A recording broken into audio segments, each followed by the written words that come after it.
స్కాందపురాణంలో చెప్పబడిన మహిమ. భూమిపై సజీవ సాక్ష్యం. పార్వతీదేవి అడిగినప్పుడు, భూలోకంలో నీకు అత్యంత ప్రియమైన స్థలం ఏది అని మహాదేవుడు ఒక్క మాట అన్నాడు. మహాకాలవనం అని. మహాకాళేశ్వర్ టెంపుల్ చుట్టూ విస్తరించిన ఈ పవిత్ర వనం అడుగుపెట్టిన క్షణం నుంచే పుణ్యం ప్రారంభమవుతుంది. ఇక్కడ 84 శివలింగాలుంటాయి.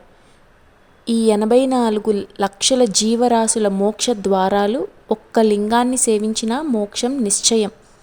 మహాకాళేశ్వరుని ఆరా 13 కిలోమీటర్స్ పరిధిలో విస్తరించి దుఃఖం, దారిద్ర్యం, అజ్ఞానం నిశ్శబ్దంగా కరిగిపోతాయి. ఈ మహిమ తెలుసుకున్న క్షణం నుంచే మనసు ఒకటే కోరుకుంటుంది, ఆయన్ని చూడాలి అని. ఆ కోరికే భక్తి. ఆ భక్తి శ్రద్ధ తపనగా, పవిత్ర సేవగా మారుతుంది. మహాకాళవనంలోకి అడుగు పెట్టితే మనిషి తిరిగి రాడు, భక్తుడిగా పుడతాడు.